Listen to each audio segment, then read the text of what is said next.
شمر ملون کا آخری انجام کیا کربلا کے بعد شمر لین کے ساتھ کیسے حالات پیش آئے تھے؟ شمر ان افراد میں سے تھا جسے حاکم کوفہ عبید اللہ بن زیاد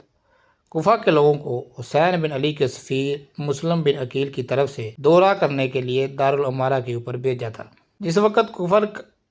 کوفہ کے لشکر کا کمانڈر عمر بن سعد نے حاکم کوفہ کو خط لکھا کہ حسین بن علی آمادہ ہو گئے ہیں، یا تو واپس چلے جائیں یا اس کی بیعت کر لیں۔ حاکم کوفہ عبید اللہ بن زیاد نے مشورہ دیا کہ اسے قبول کر لینا چاہیے، لیکن جس وقت شمر اس خط کے مضمون سے مطلع ہوا تو فوراً اسے منع کر دیا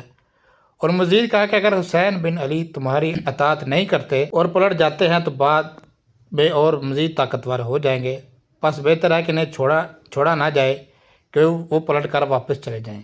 اور موقع کی تلاش میں رہیں۔ عبید اللہ نے بھی شمر کے مشورہ کو قبول کیا اور اسے 4000 سپاہیوں کا سردار بنا کر نیز ایک خط اسی کے ہمراہ کربلا میں بھی کوفہ کی فوج کے کمانڈر عمر بن سعد کی طرف روانہ کیا تاکہ امام حسین سے مطالبہ کرے کہ یا تو بیعت کر کے سر تسلیم خم کر دے یا پھر جنگ کے لیے تیار ہو جائے۔ اور اسی خط میں آخری سطر پر بطور ضمیمہ اسی شمر کی بات کو لکھا گیا تھا کہ اے عمر سعد، اگر یہ کام تو انجام نہ دے سکتے ہو تو ہمارے لشکر سے کنارہ کشی اختیار کرو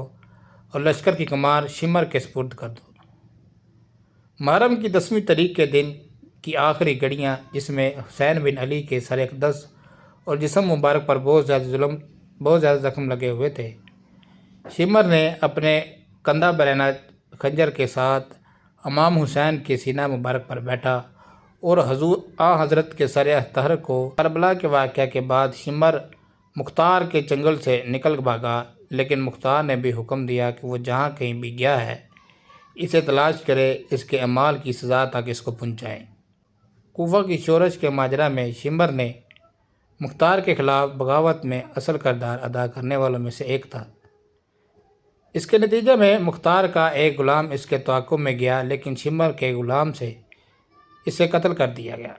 اور بعد میں دوسرے قریہ کی طرف فرار ہو گیا اور پھر وہاں سے بھی قتلانیہ نامی قریہ کی طرف چلا گیا، یہاں تک کہ مختار کے سپاہیوں نے اس کا محاصرہ کر لیا۔ مسلم زبابی، جو شمر کے ہی قبیلہ سے تعلق رکھتا تھا، وہ کہتا ہے ہم فرار کر گئے تھے اور خود اپنے آپ کو بصرہ اور کوفہ کے راستے میں ایک مقام تک پہنچے اور اس کے قریب ایک چھوٹی سی بستی جو فرات کے ساحل کے اطراف میں قرار رکھتی تھی، ہم اس کے پاس ایک ٹیلہ کے کنارے پر چھپ گئے کہ ایک دیہاتی نے ہمیں خفی جگہ کی مخبری کر دی۔ رات کی تاریکی تھی، مختار کے ماموران نے ہمارا محاصرہ کر دیا۔ شمر کو میں نے دیکھا کہ وہ ایک بہترین لباس پہنا اور اس کے بدن پر سفید داغ کا مرض تھا۔ ہمیں تو یہاں تک اپنے گھوڑوں پر سوار ہونے کی بھی فرصت نہیں ملی، آپس میں سخت مزاحمت کا سامنا کرنا پڑا۔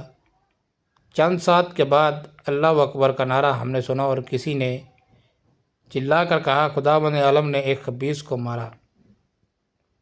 شمر کو گرفتار کیا گیا اور مختار کے پاس لائے۔ مختار نے حکم دیا کہ اس کی گردن اڑا دیں اور اس کے جسد کو ایک کھولتے ہوئے تیل کی دیگ میں ڈالیں، اور مختار کے ساتھیوں میں سے ایک نے اپنے پیر سے شمر کے سر کو کچلا۔ عبد الرحمن بن عبد کہتا ہے کہ میں نے ہی شمر کو ہلاک کیا تھا۔ مختار کی نگاہ جیسے ہی شمر کے سر بریدہ پر پڑی، سجدہ شکر بجا لائے اور حکم دیا کہ سر کو نیزہ پر بلند کیا جائے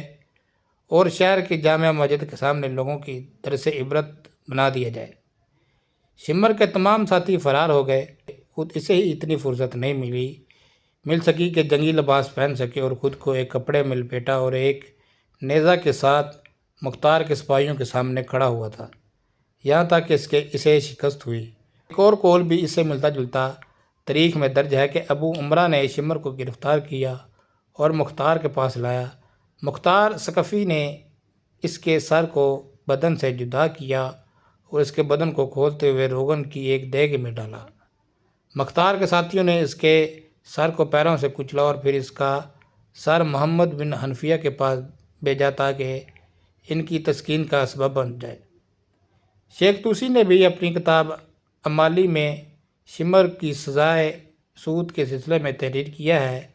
کہ ابو عمرہ ایک گروہ کے ساتھ شمر کے تعاقب میں گیا، ایک مسلحانہ جھڑپ میں اسے زخمی کیا اور پھر قیدی بنا لیا۔